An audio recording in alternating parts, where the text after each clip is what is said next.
When it comes to understanding who is better for the economy, the conversation around Donald Trump and Kamala Harris is often heated. Let's dive into why many believe that Trump's approach has been, and could potentially be, better for the economy in the long term. We'll also take a look at Kamala Harris's policies and how they compare, especially when it comes to the impact on growth, business, and the everyday worker. Donald Trump's economic policies during his presidency were largely centered on reducing regulations and cutting taxes, a hallmark of conservative economic thought. The philosophy behind these actions was straightforward. By cutting taxes, both individuals and corporations would have more disposable income to invest, spend, and stimulate the economy. Lowering taxes for businesses, particularly large corporations, was viewed by Trump as a key driver of job creation, increased investments, and overall economic growth. A centerpiece of his administration's economic plan was the Tax Cuts and Jobs Act of 2017, which dramatically reduced the corporate tax rate from 35% to 21%. This was intended to make U.S. businesses more competitive on a global scale and to incentivize reinvestment in the American economy. Proponents of the tax cuts argue that they led to significant job creation and helped reduce unemployment to historic lows during Trump's tenure. Companies had more resources to allocate toward wages, infrastructure, research, and innovation. For middle-class Americans, the effects were seen in the form of more job opportunities, higher wages, and better investment returns. Additionally, the stock market surged to record highs, benefiting millions of Americans with retirement accounts and investments. One of Trump's main strategies to boost the economy was to reduce federal regulations. In fact, one of his administration's goals was to eliminate 2 regulations for every new one introduced. This approach was particularly significant for industries such as manufacturing, energy, and finance, where businesses often face layers of compliance requirements. Deregulation allowed companies to operate with greater freedom, reducing operational costs and increasing profitability. By rolling back government intervention, Trump aimed to create an environment where businesses could thrive and grow without being bogged down by excessive rules. A key example of this can be seen in the energy sector. Trump reversed many of the regulations put in place during the Obama administration that had limited activities like drilling, mining, and pipeline construction. He lifted restrictions on offshore drilling and opened up federal lands for oil and gas exploration, leading to a surge in domestic energy production. This energy boom helped the U.S. achieve energy independence, lowering fuel prices for consumers and decreasing reliance on foreign oil. In contrast, Kamala Harris has advocated for stricter regulations in areas such as environmental protection, consumer safety, and financial oversight. While these regulations aim to address issues like climate change and corporate accountability, critics argue they impose unnecessary costs on businesses, hindering their ability to expand and create jobs. During Trump's presidency, job creation was a major point of pride. Unemployment rates reached historic lows, particularly among minority groups such as African Americans, Hispanics, and Asians. Trump frequently attributed this success to his tax cuts and deregulation efforts, which created a more business-friendly environment. By reducing corporate taxes and cutting back on regulations, Trump aimed to give businesses the freedom to grow, expand, and hire more workers. This approach fostered a sense of economic optimism, leading to increased job opportunities across various sectors. Kamala Harris, as a progressive, advocates for a different strategy, focusing on job creation through government spending and large-scale initiatives. A key difference between Trump's approach and Harris's vision lies in the role of government in driving economic growth. Trump believed the private sector should lead with minimal government interference, while Harris supports more direct government intervention, with investments in infrastructure, clean energy jobs, and a higher minimum wage as central to her approach.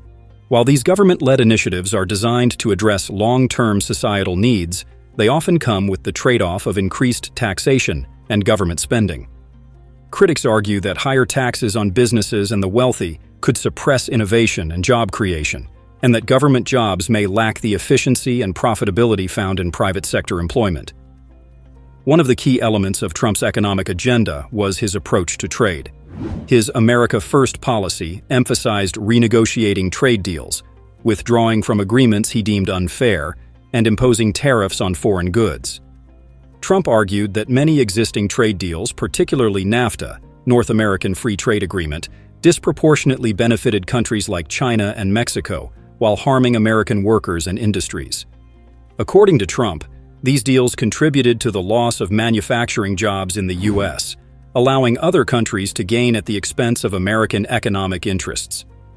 In response, Trump's administration replaced NAFTA with the USMCA, United States-Mexico-Canada Agreement. He claimed that this new deal offered better terms for American workers and manufacturers, ensuring that U.S. industries could compete on a more even playing field. Trump also imposed tariffs on Chinese imports in an effort to reduce the U.S. trade deficit and incentivize companies to bring manufacturing jobs back to American soil. Critics of Trump's trade policy argue that the tariffs he imposed raised prices on goods like electronics, cars, and household products, which in turn increased costs for consumers and businesses. However, supporters contend that Trump's tough stance on trade safeguarded American industries from foreign competition and encouraged companies to produce goods domestically, preserving jobs in the U.S. Kamala Harris, in contrast, advocates for a more globalist approach to trade. She supports international cooperation and multilateral trade agreements, which aim to foster global economic stability. While her approach encourages collaboration between nations, critics argue that it may not prioritize American workers and industries as strongly as Trump's policies did, potentially leading to more outsourcing of jobs. When it comes to immigration policy, Trump and Harris have drastically different approaches, which have a direct impact on the economy. Trump's stance on immigration was clear: securing the border, reducing illegal immigration, and restricting visa programs.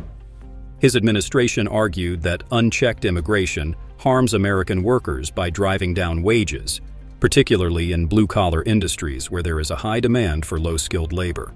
Trump contended that an influx of low-wage workers put downward pressure on wages and job availability for U.S. citizens, especially those without college degrees. By limiting the entry of low-wage immigrant workers, Trump's policies aimed to protect American jobs and ensure that wages for working-class Americans would increase.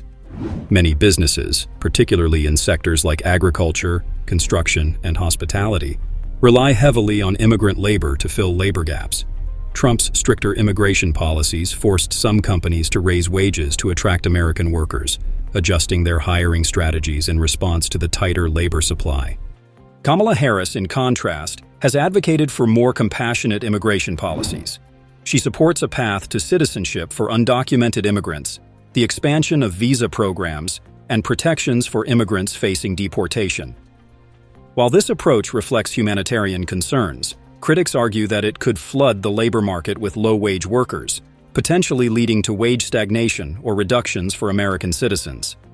The core difference between them is that Trump's policies prioritize protecting American workers by restricting immigration, while Harris views immigration as an economic strength that fuels innovation and diversity in the workforce. One of the clearest differences between Donald Trump and Kamala Harris lies in their tax policies. Trump's tax cuts were designed to benefit individuals, families, and businesses by putting more money back into their pockets. His administration believed that by lowering taxes, particularly for corporations and high-income earners, there would be greater opportunities for investment, job creation, and overall economic growth. The argument was straightforward. When businesses and individuals retain more of their income, they are more likely to reinvest it into the economy, whether through hiring more employees, expanding operations, or increasing consumer spending. Trump's tax cuts, particularly for corporations, aimed to make the U.S. a more attractive location for companies to do business, encouraging them to keep operations within the country rather than relocating to countries with lower tax rates. This approach sought to bolster domestic job creation and economic competitiveness on the global stage. Kamala Harris, as part of the Biden administration, supports a different approach that focuses on raising taxes on corporations and the wealthy to fund large-scale government programs, such as healthcare, education, and infrastructure. While Harris's policy is intended to reduce economic inequality and ensure that the wealthiest contribute more, critics argue that raising taxes on businesses could stifle innovation, reduce incentives for companies to invest, and ultimately hinder long-term economic growth by burdening businesses with higher costs. Under Trump, the stock market experienced unprecedented growth, reaching record highs multiple times during his presidency. For many Americans with retirement accounts, investment portfolios, or 401ks, this growth translated into increased wealth and financial security. Trump's pro-business policies, including corporate tax cuts and deregulation, were key drivers behind this stock market surge. By reducing taxes and eliminating regulatory hurdles, companies had more capital to invest, expand operations, and boost profits, which in turn drove up stock prices. The logic behind this is simple. When businesses thrive, their stock values rise, and investors, including millions of middle-class Americans, see their portfolios grow. Trump frequently cited the booming stock market as proof that his economic strategies were effective, highlighting the benefits to a broad spectrum of Americans. Although critics often point out that the stock market primarily benefits the wealthy, it's important to note that many middle-class Americans, through retirement plans like 401ks, have a stake in the market's performance. Kamala Harris, in contrast, advocates for a more progressive economic agenda aimed at reducing income inequality. While her approach may resonate with those concerned about wealth disparity, critics argue that policies centered on wealth redistribution, such as higher taxes and increased regulation, can dampen business profitability. In turn, this could negatively impact stock market performance, potentially reducing returns for everyday investors and slowing overall economic growth. Small businesses are often referred to as the backbone of the American economy. Under Trump, small business owners benefited from tax cuts, deregulation, and a generally more business-friendly environment. His policies were crafted to make it easier for entrepreneurs to start and grow their businesses without the burden of excessive government regulation. By cutting red tape and reducing taxes, Trump's administration aimed to foster an environment where small businesses could thrive, helping them keep more of their profits and reinvest in their operations. Additionally, Trump's administration supported programs that provided small businesses with better access to capital, enabling them to expand and hire more workers. These efforts were particularly helpful in reducing barriers for small business growth and maintaining a competitive market. Kamala Harris, in contrast, has supported policies such as raising the minimum wage and increasing regulations, especially concerning labor rights and environmental protection.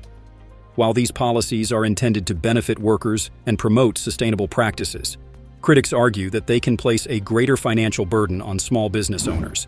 Increased costs associated with higher wages and complying with regulations may make it more difficult for small businesses to remain profitable or competitive, potentially stifling their growth. No discussion of Trump's economic legacy would be complete without addressing the COVID-19 pandemic. The pandemic caused unprecedented economic disruption, leading to millions of job losses and widespread business closures. Trump's approach to handling the pandemic, particularly from an economic perspective, focused on reopening the economy as quickly as possible to minimize long-term damage. His administration believed that keeping businesses closed for extended periods would lead to a deeper recession and more lasting economic harm. While critics argued that Trump's emphasis on reopening put public health at risk, his supporters point out that his policies, including stimulus packages, helped stave off a more severe economic collapse. His administration rolled out direct payments to Americans, expanded unemployment benefits, and provided loans to small businesses through programs like the Paycheck Protection Program, PPP, aiming to keep businesses afloat and prevent mass layoffs. Kamala Harris, as part of the Biden administration, has supported a more cautious approach to reopening the economy, prioritizing public health with measures such as mask mandates, lockdowns, and vaccine distribution. While these measures were designed to save lives and curb the virus, critics argue they prolonged economic hardship for many businesses and workers by delaying a full economic recovery. At the end of the day, the debate over whether Donald Trump or Kamala Harris is better for the economy comes down to two competing visions for how to achieve prosperity. Trump's policies focus on reducing taxes, cutting regulations, and promoting business growth through free market principles. His supporters argue that this approach creates jobs, boosts wages, and drives economic growth. Kamala Harris, on the other hand, advocates for a more progressive economic agenda with a focus on government intervention, reducing inequality, and investing in infrastructure, education, and healthcare. While her policies may benefit certain segments of the population, critics argue that they come at the cost of higher taxes, more regulation, and slower economic growth. Both Trump and Harris offer different paths forward for the American economy. Ultimately, the question of who is better for the economy depends on your priorities. Do you believe that cutting taxes and deregulating businesses is the key to growth? Or do you think that government investment and reducing inequality will create a more sustainable economy in the long run? The choice is yours to make.